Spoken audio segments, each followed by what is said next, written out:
Many years ago, you bet on an entrepreneur named Jack Ma. Yeah. You were at Yahoo. Yahoo invested in Alibaba. You then had a front row seat for the next 20 years of the Chinese internet industry.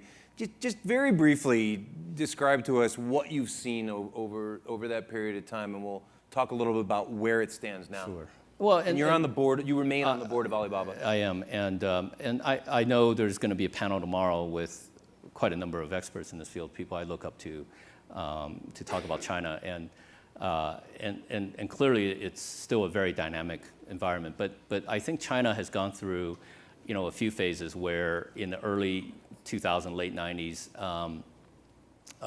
they were seeing the internet as a jumping off point, and I would say through much of the 2000s there was this idea that Chinese companies were just going to copycat Western companies, and not just copycatting, but literally copying every pixel on pages, and so that I think the West, by definition, kind of ignored that, kind of looked at China and said, well, they're just going to copy, they're never going to innovate.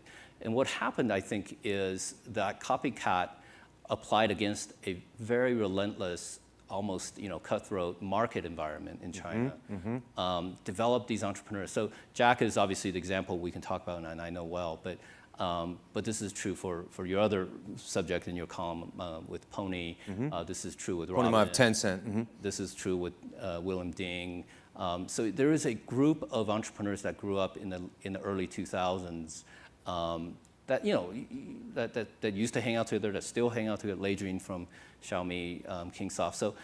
So these are battle-tested entrepreneurs through just cutthroat, and copying was a way to get them to start learning, rather than an end in itself. And I think that's something that we've seen. And then of course after I think 2010, 2011, you're starting to see business models develop in China that are entirely different from the West. Yeah. And I think it's part of that outgrowth of what happened in the 2000s.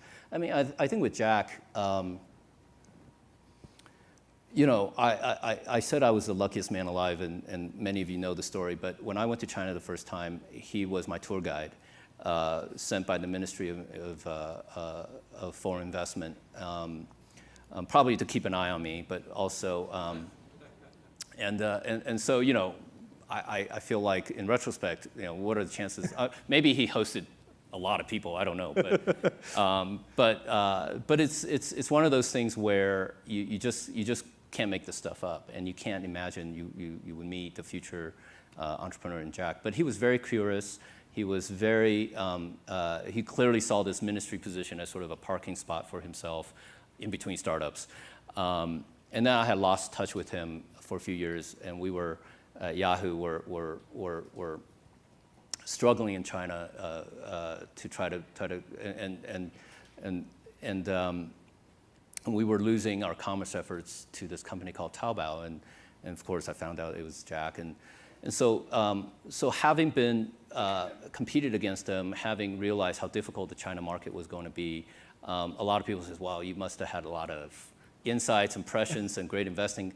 I always say that when you can't beat them, you join them, and that's really the reason we ended up just saying, "Hey, how do we leave a large bet behind China as we exit?" Because it was clear that it was not going to be easy for a Western company.